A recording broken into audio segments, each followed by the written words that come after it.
नमस्कार दोस्तों। तो आज हम सीईटी के अकॉर्डिंग जो अपना अगला टॉपिक है द्विघात समीकरण। तो द्विघात समीकरण की बात करेंगे। तो इससे पहले भी मैंने काफ़ी क्लासेस में पढ़ा है कि द्विघात समीकरण किसे कहते हैं, रेखिक समीकरण किसे कहते हैं और त्रिघात समीकरण किसे कहते हैं। तो इसके बारे में विशेष बात है कि जिनकी घात 2 होती है तो उनको द्विघात कहते हैं। तो आइए देखें, पहले तो ये पहचानें कि अपन द्विघात समीकरण कैसे उसको बोल सकते हैं कि द्विघात समीकरण है या नहीं है। इसके बारे में बात करेंगे। समीकरण का मानक रूप क्या है? ए एक्स की घात 2 प्लस में बी एक्स प्लस में सी बराबर में 0। ये इसका क्या है? मानक रूप है। किसका? द्विघात समीकरण का मानक रूप। द्विघात समीकरण का मानक रूप क्या है? इस प्रकार का है। इसमें एक विशेष बात हो रही है कि ए का मान है वो कभी भी क्या होना चाहिए? 0 नहीं होना चाहिए। देखो यहाँ पे ए है ना, ए का मान कभी भी 0, ये इनमें शर्त है कि ए का मान क्या होना चाहिए? 0 नहीं होना चाहिए। अगर ए का मान ही 0 हो गया, सपोज यहाँ पे 0 आ गया, तो फिर बी एक्स प्लस में सी बच जाएगा। तो बी एक्स सी तो क्या होगा? एक तरह से ये तो एक तरह से रेखिक समीकरण होगा। रेखिक समीकरण यानी जिनकी घात क्या होती है? एक होती है, वो रेखिक समीकरण होते हैं। तो द्विघात के लिए जरूरी है कि ये ए कभी भी 0 नहीं होना चाहिए। ये ए कुछ ना कुछ तो होना चाहिए। वो क्या होनी चाहिए? वास्तविक संख्या होनी चाहिए। वास्तविक संख्या। यहाँ पे ए बी और सी क्या है? वास्तविक संख्या है। सारी क्या है? वास्तविक संख्या है। तो कहने का मतलब ए कभी 0 नहीं होना चाहिए। बी 0 हो जाए चलेगा, क्योंकि बी 0 होने से ए की घात 2 वाला तो ए एक्स की घात 2 तो हटेगा नहीं। इसकी घात तो कितनी रहेगी? 2 की 2 ही रहेगी, है ना। तो 2 कभी जाना नहीं चाहिए। बाकी क्या है, इसको आप एक बार नोट कर लो। क्या होता है? ए एक्स की घात 2 प्लस में बी एक्स प्लस में सी बराबर 0, और ए कभी भी 0 नहीं होना चाहिए। और ए बी सी क्या है? सारी वास्तविक संख्याएं। यही क्या है? द्विघात समीकरण है। तो अब अपन कुछ क्वेश्चन लेते हैं कि वो देखते हैं कि द्विघात समीकरण है या नहीं है, तो उस पर बात करते हैं। तो दोस्तों देखते हैं कि अपन इसमें कौन से द्विघात समीकरण है और कौन से नहीं है। तो द्विघात समीकरण के लिए क्या खास बात है कि घात कितनी होनी चाहिए? 2 होनी चाहिए। किसी भी समीकरण की घात कितनी होनी चाहिए? 2। घात क्या होता है इसमें? सबसे बड़ी घात। तो इसमें 2 घात है, तो ये वाला क्या हो गया? द्विघात समीकरण है। पहली बात। इसमें देखो यहाँ पे घात 1 है, यहाँ पे 2 है। बड़ी घात कितनी? 2 है, तो ये भी एक तरह से क्या है? द्विघात समीकरण है। तीसरी चीज देखते हैं, x की घात 2 प्लस में 5 है। यहाँ पे घात कितनी है? घात 2 है। तो घात 2 होते ही क्या हो गया? ये द्विघात समीकरण हो गया। आपको दिख रहा होगा यहाँ पे x कुछ है नहीं, तो इसका मतलब द्विघात समीकरण नहीं। उसके बाद भी होगा। अगर x 0 है तब भी ये द्विघात समीकरण है, क्योंकि 0 भी एक तरह से वास्तविक संख्या है। तो एबीसी का मान क्या होना चाहिए? वास्तविक संख्या होना चाहिए। ये भी एक तरह से बहुपद है। यहाँ पे देखो 2x प्लस में यहाँ पे x की पावर 2 है, तो यहाँ पे इसकी घात भी कितनी है? 2 है, तो ये भी द्विघात समीकरण है। यहाँ x 3x की पावर 2 प्लस में x की पावर 3, यहाँ पे घात कितनी आ गई? यहाँ पे घात आ गई 3। अगर घात 3 है तो ये द्विघात समीकरण नहीं है। ये वाला द्विघात समीकरण नहीं है, त्रिघात हो गया। यहाँ पे देखो 3x प्लस में 4x प्लस में ये 4, तो यहाँ पे देखें तो बड़ी सबसे घात क्या है? ये है, x की पावर 1 है। तो ये वाला क्या हो गया? x की पावर 1 घात कितनी होगी? 1 होगी। तो ये क्या हो गया? रेखिक हो गया। क्या हो गया? रेखिक समीकरण। अगर ये रेखिक समीकरण है तो द्विघात समीकरण नहीं है। तो ये दोनों आप रेखिक द्विघात नहीं है, बाकी ये चारों ही क्या है? द्विघात समीकरण है। तो इस प्रकार से अभी एक दो और क्वेश्चन लेते हैं जिनमें पहचानना है कि वो द्विघात समीकरण है कि नहीं है। उस प्रकार के क्वेश्चन बहुत पूछे जाते हैं, इवन एसएससी में भी पूछे गए हैं, तो आप इसको थोड़ा सा ध्यान से देखना। ये क्वेश्चन है x प्लस 1 की पावर 2 और ये द्विघात है कि नहीं है, तो चेक करते हैं। इसके लिए क्या करेंगे? पहले तो इसमें लगाएंगे अपन सर्व समीकरण, a प्लस बी वाला फॉर्मूला लगाएंगे। इसकी घात 2 क्या होता है? a की घात 2 प्लस में 2ab प्लस में b की घात 2। तो यहाँ पे लगाया तो x की घात 2 प्लस में 2 गुणा में x गुणा में 1 यानी 2x प्लस में 1 की घात 1 यानी 1। तो इसको मैंने लिख दिया इस फॉर्मेट में। बराबर में ये हो गया 2x, इसको कोष्टक खोला तो ये 2 इसके साथ गुणा हो जाएगा, देन इसके साथ 2x और माइनस में ये आ गया 6। तो इस प्रकार से अब क्या करोगे? अब आपको और सरल करना आगे जाके। तो ये सबको एक साइड ले आओ, क्योंकि अपन को पता है इसका मानक रूप क्या है? ए एक्स की घात 2 प्लस में बी एक्स प्लस में सी बराबर में 0। इस रूप में लाना है। यहाँ पे ए नॉट इक्वल टू 0 होना चाहिए, और ए बी सी ये तीनों क्या है? वास्तविक संख्याएं। क्या है? वास्तविक संख्याएं। यही होता है इसका द्विघात समीकरण का रूल। तो यहाँ से ये 2x की घात 2 प्लस में 2x, इस 2x को इधर लाए -2x, ये एक तो था ही एक, और इधर -6 को इधर लाए तो +6 बराबर 0, सबको एक साइड ले आए। अब ये प्लस का 2x माइनस का 2 आपस में कट गए, ये 1 और 6 जुड़ के 7 हो गए, यहाँ पे x की पावर 2 प्लस में 7 बराबर 0। अब ये आ गया फाइनल समीकरण। तो यहाँ से यहाँ तक आपको लाना बहुत ज़्यादा ज़रूरी है, तभी जाके आपको पता चलेगा कि द्विघात समीकरण है या नहीं है।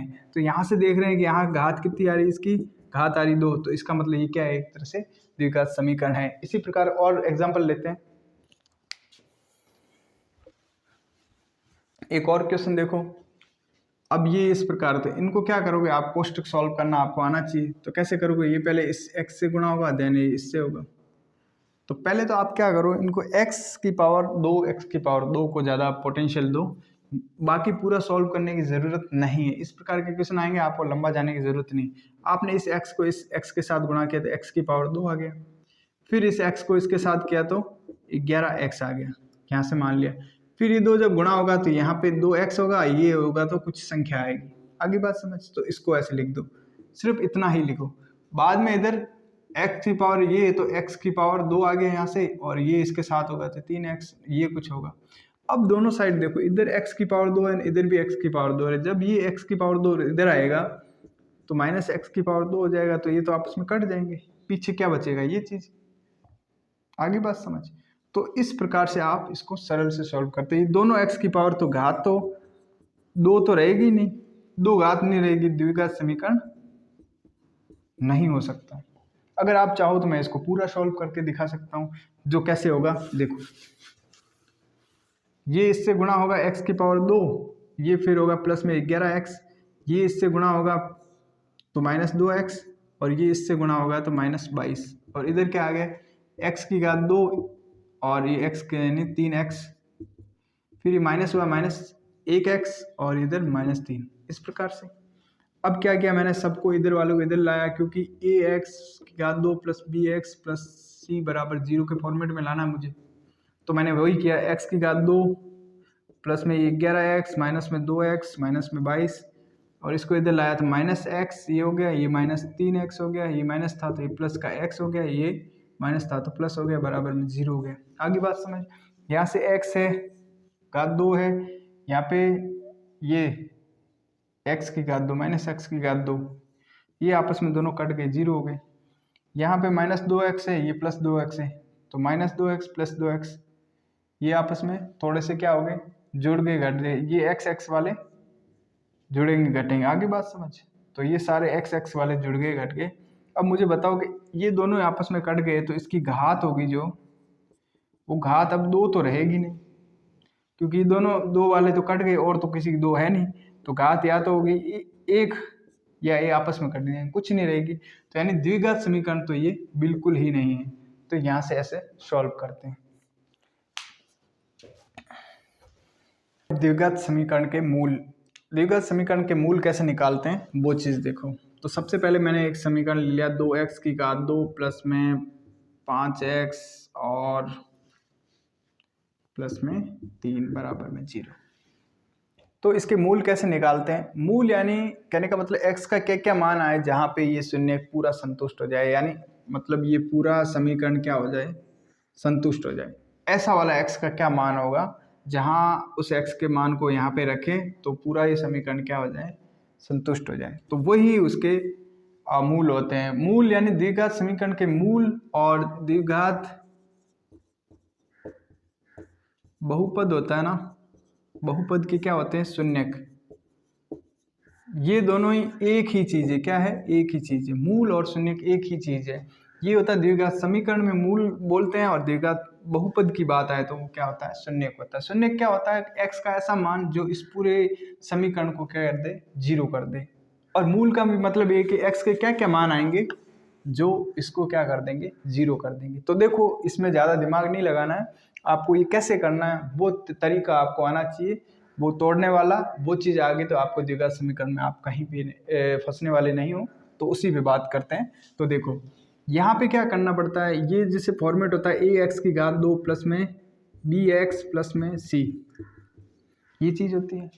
तो यहाँ पे क्या होता है, ये वाला ए और सी को जब मल्टीप्लाई करते हैं तो जो मान आता है वो वाला क्या करते हैं, बी के टुकड़े करके उनको गुणा करने पे जो मान आएगा उस टाइप से सॉल्व किया जाता है। तो देखो आप, तो सबसे पहले मैंने एक बार गुणनखंड में ये सब पढ़ा रखा है, फिर भी मैं एक बार रिवाइज करा देता हूँ।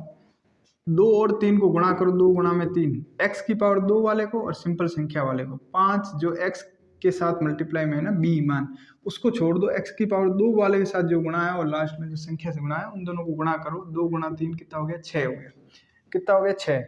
अब 5 के ऐसे टुकड़े करो, 5 के टुकड़े क्या होते हैं, एक तो 4 1 3 2 और 2 3, यहाँ से रिपीट हो रहा था यहाँ तक छोड़ दो। कितने टुकड़े हैं, 2 टुकड़े हैं। 5 के कितने टुकड़े हैं, ये 2 टुकड़े हैं। तो इनमें कौन सा ऐसा है जो जिनको गुणा करे तो 6 आ जाए, तो मेरे हिसाब से 3 और 2 का टुकड़ा है जो गुणा करने पे कितना आ रहा है, 6 आ रहा है। तो कहने का मतलब 5 को ऐसे टुकड़ों में डिवाइड करना है कि गुणा करने पे कितना आ रहा हो, 6 आ रहा हो। तो यहाँ से देखो, इसको मैंने किया 5x को टुकड़ों में डिवाइड किया, क्या किया, 2x और 3x के टुकड़ों में, 2x प्लस 3x लिख दिया। क्या लिख दिया, 2x प्लस में 3x, ये लिख दिया 2x प्लस में 3। इसको वैसा का वैसा लिख दिया और इसको भी वैसा का वैसा लिख दिया, ये हो गया।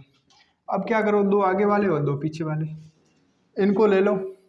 यहाँ से क्या किया मैंने, एक सार निकाला यानी उभयनिष्ठ निकाला। क्या निकाला, 2x। आप डायरेक्ट निकाल सकते, इसमें 2x कॉमन है, इसमें भी 2x कॉमन है। ये 2x बाहर निकला तो एक x बच गया, और इसमें अगर 2x पूरा निकला तो 1 बच गया। यहाँ से 3 को बाहर निकाला तो x प्लस में 1 रह गया बराबर में 0। यहाँ से ये 2 कॉमन है ना, ये दोनों एक जैसे आएंगे। तो अब इनको क्या करो, एक कोष्टक में तो इन दोनों को जो एक जैसे आ रहे हैं इनको लिख दो एक, और दूसरा एक कॉलम बनाओ, उसमें क्या ये वाला और ये वाला लिख दो। ये वाला 2x है प्लस में ये 3 है और बराबर में 0। आगे बात समझ। अब क्या करूं, जब ये दोनों ही 0 है बराबर में, या तो ये 0 होगा या ये 0 होगा, दोनों में एक क्वांटिटी 0 है तभी तो सामने 0 आ रहा है। तो क्या करेंगे, इनको पुट करने के लिए दोनों को 0 करेंगे। 2x प्लस में 3 बराबर में 0 और x प्लस में 1 बराबर में 0। यहाँ से वैल्यू क्या आ रही है, x बराबर में 3 उधर गया तो -3 और फिर 2 नीचे गया तो x बराबर में कितना आ रहा है, -3/2। यहाँ से कितना आ रहा है, 1 को उधर भेजा तो क्या आ गया, -1। तो x के क्या क्या मान आ रहे हैं, -3/2 और -1। तो ये चीज़ है, तो ये आपको क्या करना है, ध्यान रखना है। क्या करना है, ध्यान रखना है कि इसके मान क्या आ रहे हैं। तो ये ही मूल है, क्या है, ये मूल है, -3/2 और -1। इसको अल्फा कहेंगे, इसको क्या कहेंगे, बीटा कह देंगे। आगे बात समझ। तो ये इस प्रकार से इनके मूल निकालते हैं। तो 2 मूल क्या हो गए, ये और ये। चलो एक दूसरा क्वेश्चन लेते हैं। इनके मूल निकालने हैं, ये द्विघात समीकरण। तो क्या करेंगे, सबसे पहले इसका a देखेंगे। a क्या है, कुछ नहीं है, मतलब 1 है। तो 1 और 12 को गुणा किया, 1 गुणा में 12 कितने आ गए, अपने 12 आ गए। अब इस 7 के ऐसे टुकड़े करने हैं जो क्या हो, गुणा करने पे 12 हो। तो 7 के टुकड़े क्या होते हैं, 7 के टुकड़े देखो आप, एक तो होता 6 1 5 2 4 3 3 4, यहाँ से रिपीट हो गया, तो यहीं तक 3 टुकड़े होंगे। कितने होंगे, 3 टुकड़े होंगे। ऐसे टुकड़े जिनका गुणा कितना हो रहा, 12 हो रहा, वो वाला टुकड़ा कौन सा है, तो मेरे हिसाब से ये वाला टुकड़ा, 3 और 4 का टुकड़ा। तो इसका क्या गुणा कितना हो रहा है, 12 हो रहा है। तो इसको यहाँ पे रखो। -7 को मैंने क्या लिखा, अब देखो 7x को क्या लिखते हैं, 4 और -3x और ये, ठीक है। तो देखो 7x को क्या लिखा जाता है, अगर टुकड़े में बदले तो 3x प्लस में 4x, और अगर -7x को लिखें तो -3x और -4x ऐसे लिखा जाता है। तो -7x को कैसे लिखेंगे, -3x और -7x, क्योंकि दोनों माइनस माइनस जुड़ते हैं तो जुड़ते हैं, लेकिन साइन किसका आता, माइनस का आता। तो इस वाले टुकड़े को अपन क्या करेंगे, लेंगे 7 की जगह क्या लिख देंगे, -3x और -4x, और प्लस में ये 12 है, इधर क्या है, x की घात 2 है बराबर 0 है। इन दोनों को लेंगे, इन दोनों को लेंगे, यहाँ से कॉमन क्या लेंगे, x को बाहर निकाला तो इसमें एक x बच गया, इसमें x को निकाला तो पीछे 3 बच गए। यहाँ से -4 को बाहर निकाला, क्योंकि बीच में माइनस है तो इसमें यहाँ से -4 को बाहर निकाला तो यहाँ पे x बच गया और यहाँ पे -3 बच गया। ये वाली चीज़ें दोनों क्या होनी चाहिए, सेम होनी चाहिए। अगर आपको थोड़ी सी कन्फ्यूजन हो रही है तो यहाँ पे आप सोचोगे कि 4 को बाहर निकाल सकते थे, फिर वो क्या बचेगा, -x और प्लस में 3 बचेगा। आपको क्या है, ये दोनों कॉमन एक जैसे ले आने, उभयनिष्ठ करनी है इनको, ताकि ये बाहर निकाले तो पीछे का दूसरा बच जाए। तो इन दोनों को इस प्रकार से निकाला कि इसको -4 को अपन ने क्या किया, बाहर निकाला और बराबर 0। अब ये दोनों को एक जगह तो ये लिख दो, और दूसरे कोष्ठक में एक इसका आगे का, इसका आगे का x - 4 लिख दो, बराबर 0 कर दो। यहाँ से x माइनस 4 इसको 0 करो, यहाँ से x माइनस 3 यहाँ से 0 करो, x बराबर में कितना आ रहा है 4, x बराबर में कितना आ रहा है 3। तो ये दो x के क्या आ रहे हैं, मान आ रहे हैं। इन्हीं को क्या बोलते हैं, मूल बोलते हैं। क्या बोलते हैं, द्विघात के मूल। तो पहला मूल और दूसरा मूल। आगे बात समझ। अब कुछ चीज़ें जो वाक्य में इसमें बहुत इंपॉर्टेंट है, वो सबसे ज़्यादा है कि अलग अलग वैरायटी के इसमें आते हैं। आपको क्या करना है, कहाँ पे कुछ, अब ये भी तो जोड़ने वाले आ रहे हैं, जब ये घटाने वाले आएंगे तब कैसे करते हैं।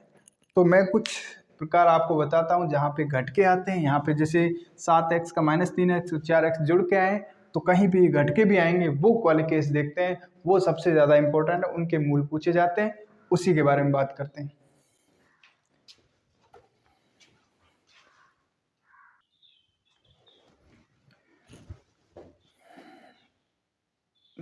तो दोस्तों अब बात करेंगे द्विघात समीकरण के विभिन्न प्रकार के आते हैं, और वहाँ पे कहाँ कहाँ कन्फ्यूजन होती है, वो सारी कन्फ्यूजन यहाँ पे मिट जाएगी। तो पहले अपन क्या देखेंगे, कितने प्रकार के कैसे कैसे समीकरण दिए जाते हैं। देखो, तो पहले तो क्या आएगा, ax की घात 2 bx और ये c, ठीक है। तो इन दोनों के बीच में यहाँ पे क्या आ रहा है, प्लस आ रहा है। क्या आ रहा है, प्लस आ रहा है, बराबर में 0। तो यहाँ पे देखो, ये प्लस ये प्लस ये प्लस ये प्लस, ओके। एक प्रकार आता है ax की घात 2 माइनस bx प्लस में c बराबर में ये 0। तो इसमें क्या आता है, यहाँ पे माइनस आता है, कहाँ पे, b के आगे माइनस आता है, c वाला प्लस का होता है। पहले वाले में क्या था, ये यहाँ पे प्लस यहाँ पे प्लस, दूसरे में यहाँ पे प्लस ये माइनस, यहाँ पे प्लस। कहने का मतलब इसमें देखो, 2x की घात 2 माइनस में 9x प्लस में ये, और x की घात 2 माइनस में 9x प्लस में 14, कुछ ऐसा, ठीक है। यहाँ पे माइनस है, ये वाला लास्ट में जो संख्या है इसके आगे क्या है, प्लस है। एक थर्ड प्रकार का और आता है, जिसमें क्या होता है, यहाँ पे प्लस हो या माइनस हो, लेकिन यहाँ पे क्या होता है, माइनस होता है। ये माइनस ये माइनस ये माइनस ये माइनस, जो भी संख्या है उनके आगे क्या आ रहा है, माइनस आ रहा है। देखने वाली बात है और बहुत ही इंपॉर्टेंट बात है। यहाँ पे सब में क्या आ रहा है, माइनस आ रहा है, इनमें क्या आ रहा है, बाकी में प्लस भी आ सकता है, कहीं पे माइनस भी आ रहा है, ठीक है। अब देखो, तीन चीजें हैं, एक में तो सी के आगे प्लस आ रहा है, इसमें भी प्लस आ रहा है, लेकिन इसमें सी के आगे क्या आ रहा है, माइनस आ रहा है। आगे बात समझ। तो केस इसमें क्या है, दो ही केस है। एक तो सी के आगे क्या आ रहा है, प्लस आ रहा है, और सी के आगे क्या आ रहा है, माइनस आ रहा है। यही दो केस है, इसमें प्लस आ रहा है, इसमें भी सी के आगे प्लस आ रहा है, यहाँ पे सी के आगे माइनस आ रहा है, यहाँ पे भी सी के आगे माइनस आ रहा है। कहने का मतलब सी के आगे क्या आता है, प्लस आता है, माइनस आता है, उस पर पूरा समीकरण डिपेंड रहता है। उसको कैसे करते हैं वो सारी चीज़ देखते हैं।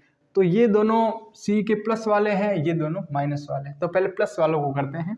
एक क्वेश्चन करता हूँ मैं, जैसे ये वाला, आप एक बार थोड़ा सा ऑब्जर्वेशन करो कि कैसे सर क्या बता रहे हैं, क्या हमें देखना है। यहाँ पे देखो, सी सब में माइनस आ रहा है, ये सी वाला है ना, सब में माइनस आ रहा है, यानी संख्या के आगे सब में माइनस आ रहा है, जबकि यहाँ पे सी सब में प्लस आ रहा है। आगे बात समझ। तो ये है मेन अड्डा। यहाँ पे इधर क्या है, सी माइनस है, इधर सी क्या है, प्लस है। ये चीज़ दोनों में ध्यान देने वाली है। तो अब देखो इसको सॉल्व कैसे करते हैं। जैसे मैं पहला लेता हूँ, यहाँ पे 3x की पावर 2 प्लस में 11x प्लस में 6 बराबर में 0। क्या करेंगे, दोनों को गुणा करेंगे, 18 हो गया। 18 को 11 के टुकड़े करेंगे, यानी मैंने कहा 9 और 2 में टुकड़ा किया, दोनों को गुणा करने पे 11, जोड़ने पे 11 आ रहा है और गुणा करने पे 18 आ रहा है। तो 9x प्लस 2x और प्लस में ये 6, ये 3x की घात 2 प्लस में, ऐसे 2 2 के टुकड़े बना दिए। यहाँ पे 3x बाहर ले लिया, x प्लस में 3, और यहाँ पे 2x बाहर ले लिया, x प्लस में 3। यहाँ पे x प्लस में 3 एक तो, और एक 3x प्लस में 2x, ऐसा कुछ आ गया, और बराबर में 0 है। यहाँ से 3x प्लस में 2 को बराबर में 0 रखा, सॉरी 2x नहीं 2, ये सॉरी 2x नहीं, ये 2 बाहर निकालो, ठीक है। तो ये 0 रखा, x प्लस में 3 बराबर में 0 रखा। यहाँ से 3x को ऐसे लिखा -2/3, और यहाँ से x बराबर -3। तो ये दो इसके क्या आ गए, मूल आ गए। क्या आ गए, मूल आ गए। तो इस प्रकार से निकालते हैं। क्या करते हैं, इनमें दोनों को गुणा करते हैं। और अब देखो ये क्या है, जुड़ के आए। क्या है, जुड़ के आए। अब इस वाले केस में क्या है, इसमें भी यही है, सेम केस है। इन दोनों का गुणा हो गया, एक गुणा में ये, तो ये आगे कितने, 14। अब 14 के इसके टुकड़े करने, कैसे करोगे, 7 का और 2 का। लेकिन अब इसमें क्या है, यहाँ पे माइनस है, तो यहाँ पे भी माइनस है, यहाँ पे भी माइनस है। टुकड़ों को कैसे लिखने का तरीका होगा, 9x को क्या लिखने का तरीका होगा, -7x और 2x, क्या लिखेंगे -7x और -2x। तो यहाँ पे इसलिए माइनस आ जाएगा। तो इसको लिखने का तरीका क्या होगा, होंगे इसमें भी जुड़ेंगे, यानी इन दोनों में क्या होते हैं, जुड़ते हैं। तो -7x और -2x और प्लस में 14 और यहाँ पे x की घात 2, इसको 2 को करके आगे सॉल्व कर देंगे। आगे बात समझ। अब देखो इस केस में माइनस वाले में, अब इन दोनों को जब गुणा करेंगे, 3 गुणा में 8 कितना आ गया 24। अब ऐसा कुछ बताओ जैसे 24 ऐसे टुकड़े और 24 आ जाए, तो ये नहीं आ रहा। तो ध्यान रखने वाली बात है कि जब भी c के सामने माइनस होगा, ये जो आएगा ये क्या होगा, घट के आएगा। क्या होगा, घट के आएगा। घट के कैसे आएगा, यानी एक का साइन प्लस होगा, एक का माइनस होगा। ऐसा दो संख्या होगी, जैसे प्लस का 5 है माइनस का 3 है, तो दोनों आपस में घट जाएंगे, 2 आएगा। या माइनस का 5 है प्लस का 3 है, तो ये भी आपस में दोनों घट जाएंगे, कितने आएगा, 2 आएगा। लेकिन किसका आएगा, माइनस का, जो बड़ी संख्या है उसका। ठीक है, तो इनमें क्या होंगे, दोनों साइन क्या हो, अदला बदली होंगे। जैसे पहला वाला करते हैं, ये आ रहा 24, तो 24 के ऐसे मतलब कौन सी दो संख्या टुकड़े हैं जिनके बीच का डिफरेंस, क्या करेंगे, डिफरेंस कितना होना चाहिए, 2 होना चाहिए। पहले अपन क्या कर रहे हैं, उनको जोड़ने पे कितना आ रहा वो आ रहा हो, तो दोनों के डिफरेंस कितना आना चाहिए। तो मैंने देखा 24 के टुकड़े क्या क्या है, एक तो 6 है, एक 4 है। तो इन दोनों को देखा तो इन बीच दोनों का अंतर कितना आ रहा है, अंतर आ रहा है 2 का। तो यही वाला होगा, क्या होगा, यहाँ पे देखो अब, तो मैं लिख सकता हूँ -2x की जगह लिख सकता हूँ -6x और प्लस में 4x, ये चीज़ लिख सकता हूँ। मैंने क्या बोला, एक माइनस का आएगा एक प्लस का आएगा, ताकि ये दोनों आपस में क्या करें, घट जाए। तब क्या लिखा, -2x की जगह -6x और प्लस का 4x लिख सकता हूँ। यहाँ पे मैंने लिख दिया 3x की घात 2 की जगह -6x प्लस में 4x। अब मुझे बताओ, अगर मैं इसकी जगह प्लस का 4x और माइनस का 6x, अगर ये प्लस का 6x और माइनस का 4x लिखता, तो इसका मान तो आता कितना, प्लस का 2x, जबकि इसका आ रहा माइनस का 2x। तो यहाँ से मैं चूज करूँगा कि ये वाली जगह -4x है या यहाँ पे +4x है, तो वो उस हिसाब से होगा। तो मैंने यहाँ पे -4x देखा है, तो मैंने ये वाला टुकड़ा ले लिया, -4x और प्लस का 4x -8 बराबर में 0। इस प्रकार से लूँगा और आगे मैं सरल कर दूंगा। आगे बात समझ। अब दूसरा केस देखो, इसको, इसमें यहाँ पे क्या है, प्लस का 2x है, तो प्लस का 2x है, तो मैं ये वाला केस लूँगा। क्या लूँगा, 6x माइनस में 4x और यहाँ पे -8 और इधर 3x की घात। देखो यहाँ पे दोनों आपस में घट जाएंगे, तो क्या होगा, जो बड़ी संख्या है उसके आगे क्या साइन है वो लगता है। अब ये दोनों आपस में प्लस माइनस क्या है, घट जाते हैं, घटते हैं, तो 2x आ जाता है। लेकिन साइन किसका आएगा, जो बड़ी वाली संख्या, बड़ी है 6x, तो 6x से आगे माइनस है तो माइनस आ जाएगा। और अगर इसमें 6x माइनस ही है तो इसके आगे प्लस है, तो कहने का मतलब इसके आगे प्लस 2x आएगा। आगे बात समझ। तो ये इस प्रकार का वेरिएशन आता है। तो अब कुछ क्वेश्चन है जो माइनस वाले करते हैं अपन, जो यहाँ पे दे रखे हैं, इन्हीं को सारों को सॉल्व करते हैं। ये वाले क्वेश्चन आप सॉल्व कर लोगे। मैंने विशेष इस प्रकार के जिसमें सी के आगे क्या आ रहा है, माइनस आ रहा है, उसी की बात कर रहे हैं। उन क्वेश्चनों को कैसे सॉल्व करने हैं वो तरीका मैं आपको अभी बता रहा हूँ, क्योंकि द्विघात समीकरण में ये सबसे ज़्यादा इम्पोर्टेंट है।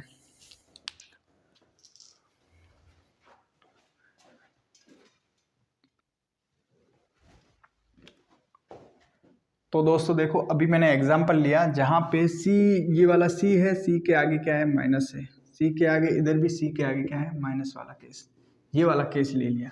ठीक है, तो इसको कैसे सॉल्व करते हैं, हमें पता है कि ये जो बीच वाली संख्या है ये आपस में क्या है, घट के आई है। क्या आई है, घट के आई है। तो देखो ये है x के आगे 1 है और ये 15 है, दोनों आपस में गुणा हो गए, कितने हो गए, 15। कितना हो गया, 15। अब मुझे बताओ कि 15 के ऐसे कौन से दो टुकड़े जो घटने पे 14 आ रहे हैं। तो मैं ये कह सकता हूँ, तो मैंने ये लिख दिया 15 गुणा में 1। 15 गुणा में 1 टुकड़े हैं जो सोल्यूशन तो कितने आ रहे हैं, 15। लेकिन अगर इनको घटाएं तो कितना आ रहा है, 14 आ रहा है कि ना आ रहा है। तो ये लिख दिया यहाँ पे। तो 14 क्या आ रहा है, 15 और माइनस में 1, ऐसे लिख सकता हूँ। तो 14x क्या होगा, 15x माइनस में x, ये वाला तरीका। अगर यहाँ पे -14 आ रहा होगा तो मैं कैसे लिखता, तो -15x, इसको माइनस बना देता, इसको प्लस बना देता।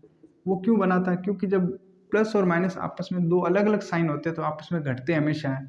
एक चीज़ और देखो जो मैं आपको समझा रहा हूँ, ये 2 प्लस का, ये प्लस का 3, ये हमेशा कितना होगा, प्लस का 5 होगा। माइनस का 2 प्लस का 3, ये हमेशा कितना होगा, प्लस माइनस आपस में क्या होते हैं, घटते हैं। क्या होते हैं, घटते हैं। तो ये कितना होगा, दोनों आपस में घटेंगे। 3 में 2 गया, कितने गए, एक साइन किसका लगेगा, जो 3 के आगे है वो प्लस का लगेगा। प्लस का साइन को नॉर्मली लिखते नहीं, यहाँ पे -3 और प्लस में 2 है, तो ये भी आपस में क्या है, प्लस माइनस है, साइन घट गए, तो 3 में 2 गए तो कितने गए, 1, और साइन किसका लगेगा, 3 का, तो -1 आ गया। यहाँ पे -3 और -2 है, ऐसा कुछ, दोनों माइनस के हैं, तो दोनों ही जब एक जैसे साइन होते हैं तो क्या होता है, दोनों ही एक जैसे साइन होते हैं तो क्या होता है, जुड़ते हैं, क्या होता है, जुड़ते हैं। तो ये भी जुड़ जाएंगे, -3 और कितने हो गए, -5, लेकिन साइन किसका आएगा, माइनस का। तो ये इस प्रकार की गणित है, आपने नहीं पढ़ी है तो मैंने अभी फिर से एक बार समझा दी। तो देखो यहाँ पे 14x को क्या लिख सकता हूँ, 14x को क्या लिख सकता हूँ, 15x माइनस में 1x, और 14x क्या, -14x को क्या लिख सकता हूँ, -15x और प्लस में x, क्योंकि यहाँ पे माइनस है, यहाँ पे प्लस है, आपस में घट के कितने हो जाएंगे, 14, लेकिन साइन किसका लगेगा, जो बड़ी संख्या है उसका। यहाँ पे 14x है, 15x -1, तो ये प्लस का साइन, घट के कितने प्लस के आ जाएंगे। तो इन दोनों को लिखने का तरीका ये है। तो अब आगे सॉल्व करते हैं। 14x को क्या लिख सकता हूँ, 15x -1x, तो यहाँ पे x की घात 2 प्लस में माइनस में 1x माइनस में 15 बराबर में 0, ऐसे लिख दिया, इसकी जगह मैंने ये लिख दिया। अब आगे सॉल्व किया तो इन दोनों को ले लो, इन दोनों को ले लो, x प्लस में 15 और यहाँ पे -1 ले लिया बाहर, x प्लस में 15 बराबर में 0, x प्लस में 15 इसको लिख दिया x माइनस में 1 बराबर में 0।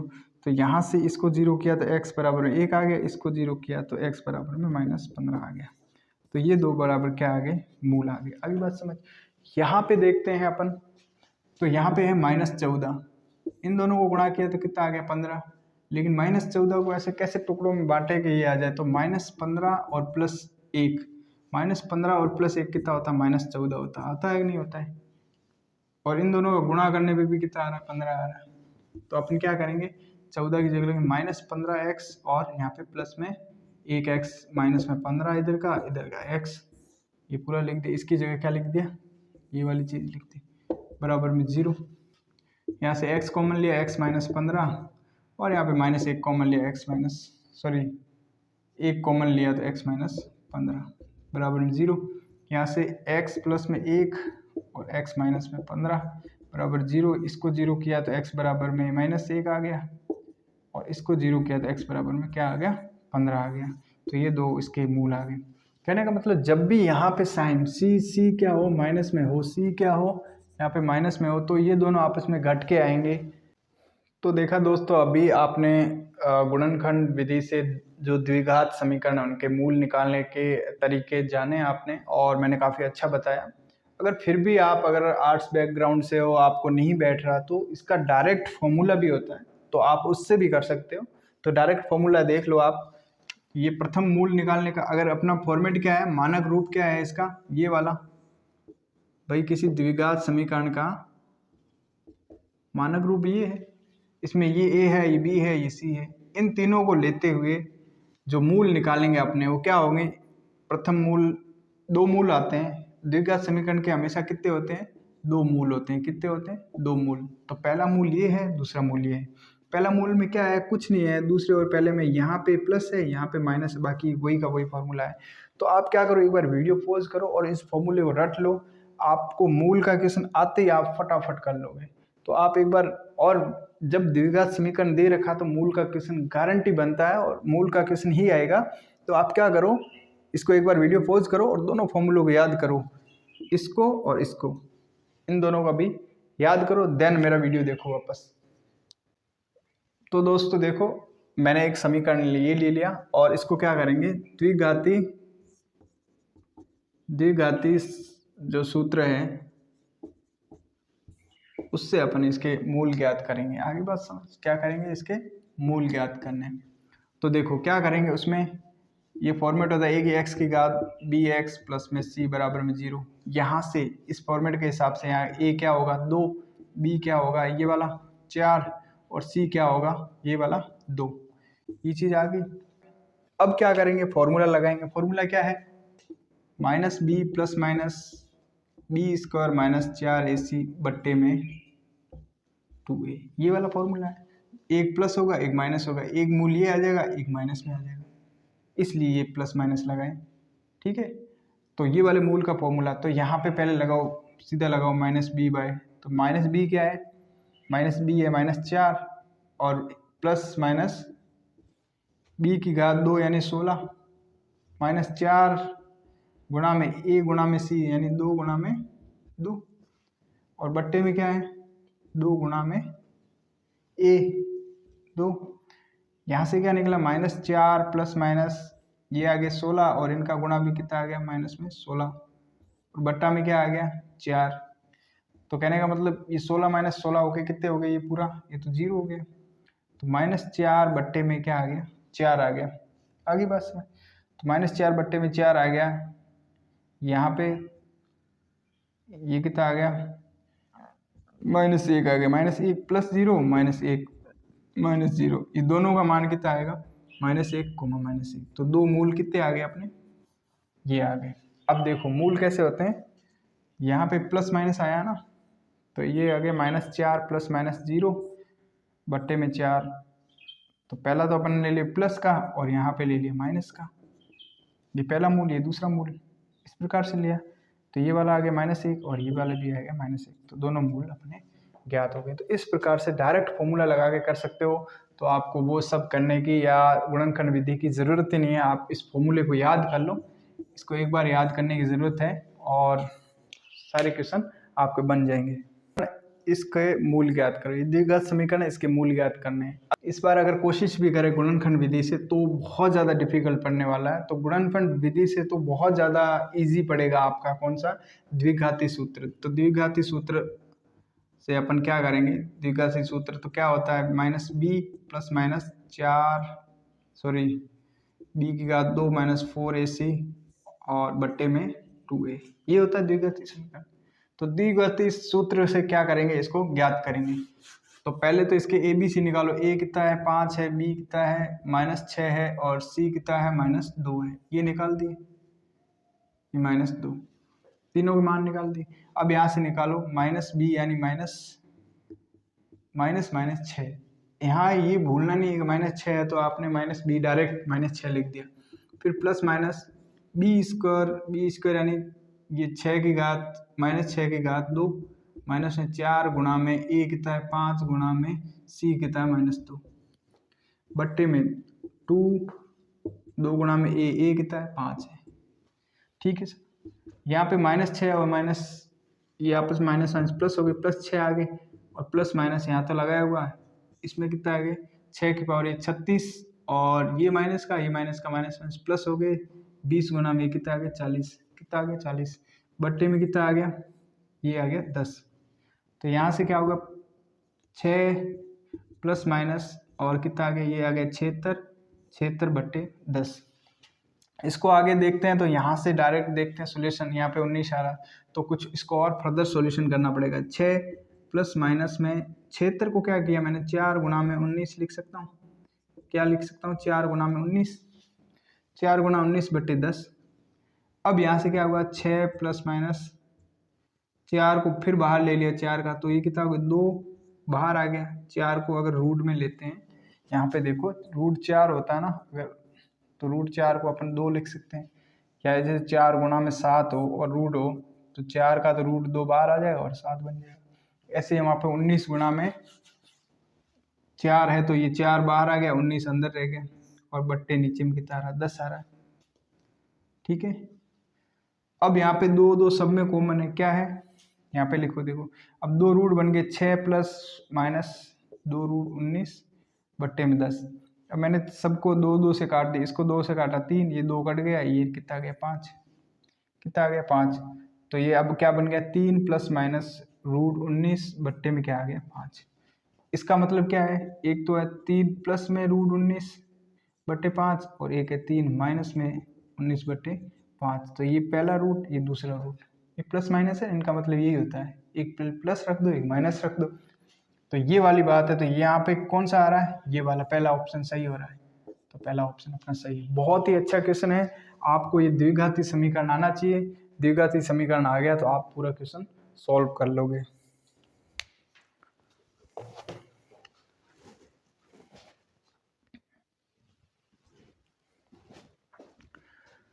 तो दोस्तों देखो, एक द्विघाती समीकरण में एक टर्म है विभक्तकार। विभक्तकार यानी इसको डी से भी डिनोट करते हैं। किससे? डी से भी डिनोट करते हैं। इसका फॉर्मूला क्या होता है? वही जो अंडर रूट के अंदर तक बी की घात 2 बी की घात 2 माइनस में 4ac। आगे बात समझ। अगर किसी द्विघात समीकरण का फॉर्मूला है ए एक्स की घात 2 प्लस में बी एक्स प्लस में सी बराबर में 0, तो उसका विभक्तकर क्या होगा? डी बराबर में विभक्तकर को लिखते हैं डी से बी की घात 2 माइनस में 4 गुणा में सी, ए सी। ओके, जैसे यहाँ पे कोई मैं फॉर्मूला लेता है 2x की घात 2 माइनस में 5x प्लस में 3, इस प्रकार का कोई द्विघाती समीकरण है। तो यहाँ से ए क्या मान आ गया? 2, बी का मान कितना आ गया? ये -5, और सी का मान कितना आ गया? प्लस का 3 यानी 3। ये तीनों मान आ गए। अब यहाँ पे मुझे पूछे कि इसका विभक्तीकरण क्या है, तो डी का फॉर्मूला लगाऊंगा मैं, डायरेक्ट सूत्र लगाऊंगा बी की घात 2 माइनस 4 गुणा में ए सी। बी कितना है अपना?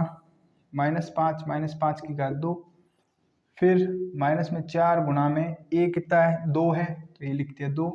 सी कितना है? सी है मेरा 3, तो ये लिख दिया सी।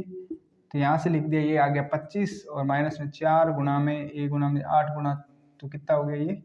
24। तो 25 माइनस 24 कितना आ गया? 1। तो विभक्तीकरण कितना आ गया मेरा? विभक्तकर मेरा आ गया 1। तो इस प्रकार से निकालते हैं। इस पे बेस वैल्यू से पूछे ना पूछे, लेकिन इसके प्रकृति के बारे में काफ़ी चीज़ें आती हैं और बहुत सारे क्वेश्चन पूछ रखे हैं। तो अभी उसी की बात करेंगे, क्या प्रकृति है इसकी, वो चीज़ देखते हैं। तो दोस्तों, अभी अपने विभक्त कर पढ़ा। विभक्त पे क्वेश्चन जो इसका डायरेक्ट नहीं पूछते हैं, विभक्त कर पे क्या पूछते हैं? मूलों की प्रकृति। मूलों की प्रकृति मतलब मूलों का कैसा नेचर होता है, किस प्रकार के मूल होते हैं, उनमें क्या बदलाव आता है, तो उस पे क्वेश्चन पूछे जाते हैं। तो उसकी मैंने टेबल बनाई है, अभी मैं आपको एक बार पूरी समझा देता हूँ और उसको आप समझने की कोशिश करो। अगर डी का मान क्या आ जाए? धनात्मक आ जाए। धनात्मक का सेंस कि +2 आ गया, प्लस का 21 आ गया, प्लस का 24 आ गया, 41 आ गया, प्लस का 1 आ गया, अगर इस टाइप के आते हैं, यानी ये वाली संख्याएं आती है, तो इसको क्या बोलेंगे? धनात्मक। इस केस में क्या होंगे? मूल कितने होंगे? पहली बात तो मूल तो 2 ही होंगे, 2 मूल होंगे, लेकिन अलग अलग 2 मूल होंगे, अलग अलग मतलब उनका मान जो होगा वो अलग अलग आएगा, और दोनों क्या होंगे? वास्तविक होंगे। तो मूलों की प्रकृति क्या होगी? 2 अलग अलग मूल होंगे या 2 भिन्न मूल होंगे, लेकिन वो क्या होंगे? वास्तविक होंगे। तो ये कब आएगा? जब डी का मान क्या हो? धनात्मक हो। डी का मान क्या हो? धनात्मक हो। डी का मान धनात्मक होगा तो क्या होगा? 2 अलग अलग मूल आएंगे और वो वास्तविक होंगे। अब दूसरी बात है कि जब डी का मान यानी विभक्त कर कितना हो? 0 हो। विभक्त कर यानी ये जो अपन ने मान निकाला ये 0 हो। 0 यानी जैसे यहाँ पे कोई -4 आके बराबर में 0 हो रहा हो। कहने का मतलब विभक्त कर का मान अगर 0 हो तो मूल जो होंगे 2 बराबर मूल होंगे, यानी दोनों मूल, अगर एक मूल 2 आ रहा है तो दूसरा भी क्या आएगा? 2 आएगा। एक अगर 25 आ रहा है मूल, तो दूसरा भी क्या आएगा? 25 आएगा। कब आएगा? जब डी का मान कितना आया? 0 आ गया। विभक्त कर कितना होना चाहिए? 0 होना चाहिए। जब ये क्या दोनों मूल क्या होंगे? बराबर होंगे। क्या होंगे? बराबर होंगे उस वक्त। कब? जब डी का मान कितना हो? 0 हो। आगे बात समझ। तीसरी बात है जब डी का मान क्या हो? ऋणात्मक हो। ऋणात्मक यानी डी का मान -25 आ गया, डी का मान -3 आ गया, डी का मान -4 आ गया। अगर इस प्रकार के मान आते हैं डी के, उस वक्त क्या होगा? कोई वास्तविक मूल नहीं होगा। अब आपको लग रहा है कि वास्तविक क्या होता है, अवास्तविक क्या होता है? वास्तविक मूल का मतलब होता है जो जितनी भी संख्याएं हैं वास्तविक है वो है। और जैसे आपने पढ़ा होगा ना, आई डिनोट 3i प्लस में 5, और इस प्रकार के जो ये आई होता है ना, आई वाली संख्याएं वो होती है, वास्तविक नहीं होती। क्या नहीं होती है? वास्तविक नहीं होती। बाकी सारी संख्याएं जितनी भी परिमेय और अपरिमेय सारी संख्याएं क्या है? वास्तविक संख्याएं। लेकिन ये आई वाली जो संख्याएं हैं ये वाली क्या होती? वास्तविक नहीं होती। तो जो 2 मूल आएंगे वो क्या होंगे? वास्तविक नहीं होंगे। आप द्विघात समीकरण दे रखा है, इस द्विघात समीकरण के मूलों की प्रकृति आपको बतानी है। तो मूलों की प्रकृति के लिए अपन ने एक ही पढ़ा है, क्या पढ़ा है? विभक्त कर। विभक्त कर पढ़ा है, तो उसी से अपन क्या करेंगे? इसकी ज्ञात करेंगे। तो पहले विभक्त कर फॉर्मूला लिखते हैं, डी बराबर बी स्क्वायर -4 गुणा में AC। ठीक है, यहाँ से ए देखो, ए का मान कितना है, यहाँ से ए बराबर है 2, बी बराबर है -4 और सी बराबर में है 3। यहाँ से डी का मान, विभक्त कर का मान क्या होगा, डी बराबर में क्या होगा, बी की घात यानी -4 की घात 2 -4 गुणा में ए गुणा में सी 2 गुणा में 3, ये हो गया 16 -4 गुना ये हो गया 8, 8 गुना 3 कितने हो गए 24, यानी यहाँ से क्या निकला -8। डी का मान कितना आ गया -8, यानी ऋणात्मक, क्या आ गया ऋणात्मक। अब अगर आपने याद किया है तो अभी मैंने बताया कि जब विभक्त कर यानी डी का मान जब ऋणात्मक हो तो क्या होता है, कोई वास्तविक मूल नहीं, किसी भी प्रकार का वास्तविक मूल नहीं आएगा। तो दोस्तों अगला एक क्वेश्चन और देखो विभक्त कर पर क्या है, ये वाला दे रखा है अपन को द्विघात समीकरण के मूलों की प्रकृति होगी, कौन सी होगी, ये वाली बराबर। यहाँ से पता ही चल रहा है अपन को जब ये प्रकार होगा तो क्या होगा, डी का मान निकालेंगे, डी बराबर बी स्क्वायर माइनस में 4ac। यहाँ से ए बी सी का पहले तो मान बताओ, ए का मान कितना है 2 है, बी का कितना है -6 है, सी का कितना है प्लस का 3 है। आगे बात समझ, ये तीनों मान आ गए। यहाँ से पुट करो वैल्यू -6 की पावर 2 -4 गुणा में ए गुणा में सी 2 गुणा में 3, यहाँ से कितना आ गया, ये आ गया 36 माइनस में 4 गुणा ये कितना हो गया 24, ये कितना हो गया टोटल 24। तो इनका कितना आ रहा मान 12 आ रहा है। तो 12 आ रहा है, इसका मतलब क्या है, ये धनात्मक है, क्या है धनात्मक। जब डी का मान धनात्मक हो तब क्या होता है, दो भिन्न वास्तविक मूल होते हैं, क्या होते हैं, दो भिन्न वास्तविक मूल। तो ये वाला ऑप्शन हो गया। तो इस प्रकार के क्वेश्चन आते हैं, आपको बिल्कुल इजी सा फॉर्मूला ध्यान रखना है। अभी मूलों की प्रकृति पे आपको पूछे जाएंगे। एक दो क्वेश्चन और भी है जो मैं लेता हूँ, इसमें वैरायटी के क्वेश्चन है। दोस्तों एक क्वेश्चन देखो, समीकरण 3x की घात 2 प्लस में kx प्लस में 3 बराबर 0, ये एक दे रखा है द्विघात समीकरण में k का मान किसका, ये जो k है इसका मान क्या होगा जब इसके दोनों मूल क्या हो, बराबर हो। दोनों मूल बराबर, आपको मैंने अभी थोड़ी देर पहले बताया कि विभक्त कर जब भी 0 होता है उस कंडीशन में मूलों की प्रकृति क्या होती है, मूलों की प्रकृति होती है दोनों मूल बराबर होते हैं। यही बात पढ़ाई। तो यानी d का मान कितना होना चाहिए, 0 होना चाहिए। तो d बराबर क्या होता है, b की घात 2 -4 ac, जिसको क्या होना चाहिए बराबर में 0 होना चाहिए। तो आप इसके हिसाब से जो समीकरण दे रखा है इसके हिसाब से a b c का मान निकालो। इसमें a का मान कितना है 3 है, b का कितना है k है और c का कितना है 3 है।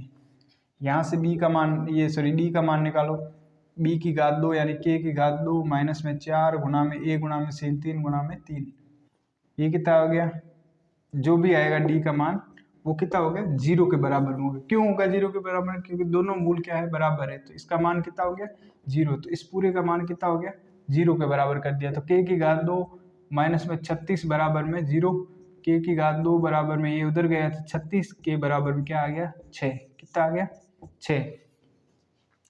तो k बराबर में ये ऑप्शन दे नहीं रखे मैंने, यहाँ पे 6 लिख दो, इस प्रकार से ऑप्शन में आ जाएगा मान। आगे बात समझ। तो ये मूलों की प्रकृति पे काफ़ी क्वेश्चन पूछते हैं, विभक्त कर आप बिल्कुल अच्छे से पढ़ो और इस पे क्वेश्चन आते हैं।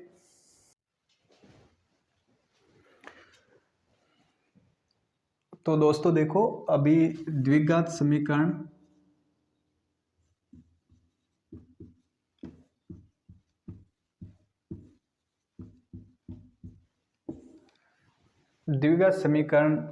में अभी मैंने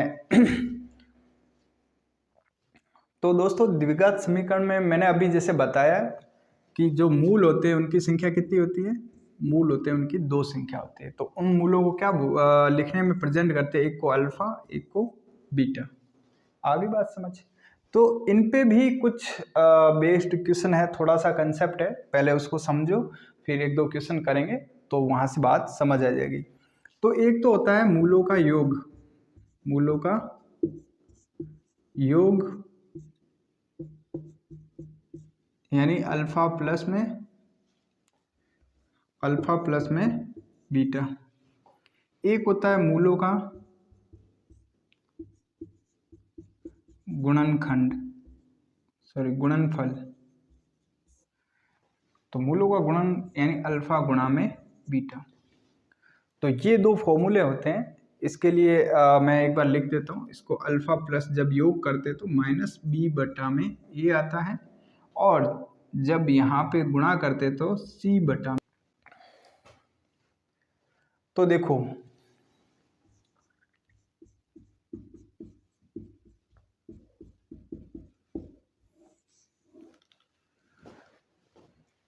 देखो दोस्तों, एक ये अपना माना कि ए एक्स की घात 2 प्लस बी एक्स ये अपना द्विघात समीकरण है। तो यहाँ पे देखो मूलों का योग, इनके जो दो मूल हो गए, इसके जैसे दो मूल है, एक है अल्फा एक है बीटा। तो अल्फा प्लस बीटा इन दोनों का योग होगा, वो क्या होगा, माइनस बी बटा में ए, माइनस बी बटा में ए, माइनस बी बटा में ए। आगे बात समझ। और जो मूलों का गुणनफल होगा, जो इनका दोनों का गुणा होगा, अल्फा गुणा बीटा करेंगे तो वो क्या होगा, सी बटा में ए। यहाँ पे माइनस नहीं आ रहा, यहाँ पे माइनस बी बटा ए आ रहा, लेकिन यहाँ पे सी बटा में ए आ रहा। तो ये आपको कंसेप्ट याद करना पड़ेगा। इस पे क्वेश्चंस आते हैं, अच्छे क्वेश्चंस आते हैं द्विघात समीकरण पे। तो वो वाली चीज़ें एक दो क्वेश्चंस अपन लेते हैं, तो उसको समझते हैं। पहले तो इसको समझते हैं, अल्फा प्लस बीटा सी बटा ए कैसे होगा। जैसे यहाँ पे दे रखा 3x की घात 2 प्लस में 5x माइनस में 7 बराबर में 0। आगे बात समझ। यहाँ से पहला मूल निकालते हैं, दूसरा मूल निकालते हैं। तो अगर मैं ये कहूँ कि अल्फा प्लस बीटा, अगर इन दोनों के मूलों का योग कितना होगा, तो मैं डायरेक्ट ऐसे लिख सकता हूँ, माइनस बी बटा में ए। क्या लिख सकता हूँ, माइनस बी बटा में ए। यहाँ पे मैं देखूँ तो ये वाला बी है, ये ए है, ये सी है। तो बी कितना है, 5 है। तो मैं क्या लिखूँगा, माइनस यहाँ पे बी की जगह 5 बटा में ए कितना है, 3। तो इसके अगर डायरेक्ट क्वेश्चन पूछा जाए कि इसके दोनों मूलों का योग कितना है, तो मैं यहाँ से डायरेक्ट बता सकता हूँ मूलों का योग कितना है, मूलों का योग बराबर में -5 बटा में 3। ये यहाँ से बात आगे समझ। अभी बोल दे कि मूलों का गुणनफल अल्फा बीटा गुणा में बीटा कितना होता है, सी बटा में ए। कितना होता है, सी बटा में ए। तो मुझे कोई पूछे कि इसके मूलों का गुणनफल कितना होगा, तो मैं क्या बोलूँगा, सी बटा में ए। सी यानी -7 बट्टे में ए यानी 3। तो कितना हो गया, -7 बटा में ए। तो इस प्रकार से आपको क्वेश्चंस पूछ सकता है। इसके अलावा मैं एक अच्छा क्वेश्चन डालता हूँ, आप देखो। दे रखा है द्विघात समीकरण क्या होगा जिसके मूलों का योग और गुणनफल क्रमशः ये हो। तो यानी इसमें दे रखा है मूलों का योग और गुणनफल क्रमशः क्या होना चाहिए, -3 और 2। तो मूलों का योग क्या होता है, मूलों का योग होता है अपने अल्फा प्लस में बीटा, जो कि क्या होता है, माइनस सी बटा में ए, सॉरी माइनस बी बटा में ए। तो ये मुझे दे रखा है माइनस बी बटा में ए, जो कि कितना दे रखा है, -3 दे रखा है। कितना दे रखा है, -3। अब दूसरा बोल रहा है मूलों का गुणनफल यानी अल्फा गुणा में बीटा। क्या है, मूलों का अल्फा बीटा में ये कितना है, सी बटा में ए। कितना होता है, सी बटा में, जो कि मुझे कितना दे रखा है, 2 दे रखा है। कितना, 2 दे रखा है। तो यहाँ से इक्वेशन एक ये बन गया, एक ये बन गया। तो यहाँ से मुझे ए और बी और सी का मान लमसम निकालना पड़ेगा। देन मैं इसमें चेक बाय करके थोड़ा सा आंसर निकाल सकता हूँ। बहुत ही अच्छा क्वेश्चन है जो एक एग्जाम में आया हुआ है, जो मैंने उठा के यहाँ पे रखा है। यहाँ पे माइनस बी बटा में ए और -3 है, इसको सॉल्व करते हैं पहले। तो ये माइनस माइनस ऑप्शन में कट गए, और इसको लिख सकते हैं बी बराबर में क्या है, 3a। क्या है, 3a। यहाँ से सी बटा में क्या है, 2a। आगे बात समझ, ये और ये आगे, ठीक है। अब इनको दोनों को ऐसे लिख सकते हैं, बी बटा में बी बराबर में 3a है, और इधर है सी बराबर में 2a। इनको बट्टे में लिख दो, ऐसे इसको बट्टे इसके लिख दो, ताकि अपना एक रेशियो आ जाए, रेशियो से सॉल्व हो जाए। ए से ए कट गया, तो बी बटा सी कितना आ रहा है, 3 बटा 2। यानी बी का मान 3 आ रहा है, सी का मान 2 आ रहा है। बी का मान 3 आ रहा है, सी का मान 2 आ रहा है। तो सी तो इसमें 2 देखो ये रहा। बी का मान कितना आ रहा है, 3 आ रहा है। किसी में 3 आ रहा है, चलो आ रहा है, इसमें 2 आ रहा है, इसमें 3 आ रहा है। अब ये तो होगा नहीं, 2 है, ये माइनस है, तो ये तो बिल्कुल नहीं होगा। इसको चांस बन सकते हैं। अब ए का मान कैसे निकालोगे फिर, अगर जब 3 और ये आ रहा है, तो ए का मान कैसे निकालोगे आप, ठीक है। ए का मान अगर इसमें रखो, बी की मान की जगह बी का मान अगर मैं 3 रखता हूँ, यहाँ से b का मान 3 रखता हूँ तो a का मान कितना होगा, लगभग 1 होगा। यहाँ से 3 रखता हूँ तो -3 कट गए, माइनस माइनस कट गए, तो a का मान कितना आ गया 1। तो a का मान 1 आएगा, b का मान 3 आएगा और c का मान कितना आएगा 2। ये तीनों मान शायद इसी में मिल रहे हैं। इसमें a का मान 1 आ रहा है, b का मान 3 आ रहा है और c का मान ये। तो ये ऑप्शन बिल्कुल सही हो रहा है। तो आपको थोड़ा सा ये चेक करना पड़ेगा, पर यही है कि c और b का रेशियो अपन को सॉलिड बता देगा कि कौन सा ऑप्शन होगा। देखो b और c का रेशियो इसमें देखो 8/5 आ रहा है, वो भी माइनस का, तो ये भी नहीं होगा।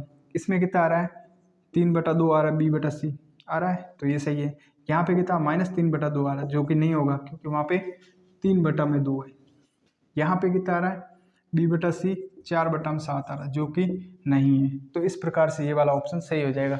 तो इस प्रकार के क्वेश्चन पूछ सकते हैं। आपको मूलों का ये फॉर्मूला एकदम याद होना चाहिए जो मैंने पढ़ाया। बिल्कुल एक बार पॉज करके इसको लिखो एक बार, और अच्छा क्वेश्चन है, आ सकता है।